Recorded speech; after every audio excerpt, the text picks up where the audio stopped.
Welcome to Minds of Murder.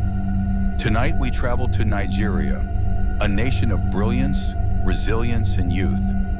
But behind the bright lights and busy streets lies a shadow, a secret brotherhood once born in the name of freedom, but reborn in the spirit of blood. This is the story of the Black Axe. In the 1970s, Nigerian universities were alive with student movements. Young men and women fighting against injustice and colonial influence. One of those groups called themselves the Neo-Black Movement of Africa. They claimed to stand for unity, equality, and resistance against oppression. But as time passed, their ideals began to twist. What started as a movement became a cult. Members took an oath of secrecy. They called themselves I-Men. Their weapon, an axe, symbolized power, loyalty, and death. And soon, the axe became real. Rival cults formed in response.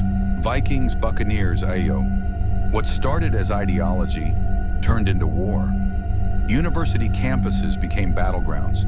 Students were kidnapped, others murdered. Families buried sons who only wanted an education. By the 1990s, the Black Axe had spread beyond the schools, into cities, into politics, even into the diaspora, across Europe, America, and beyond. Investigations linked them to fraud, extortion, and killings, a criminal network built on brotherhood and fear. Yet many members saw themselves not as killers, but as victims of a broken system.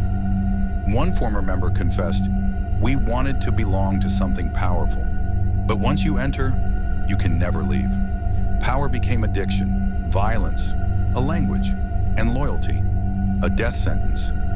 Today, the legacy of the Black Axe still lingers in secret meetings, coded language, and blood oaths whispered in the dark.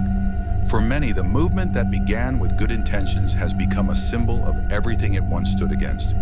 But behind every murder, every ritual, every silent scream, there's a question. Are these men born killers, or products of a society that abandoned them long before they picked up the axe? In our next episode, we go inside the mind of a killer, exploring how loyalty, fear, and the hunger for power can turn brotherhood into bloodshed.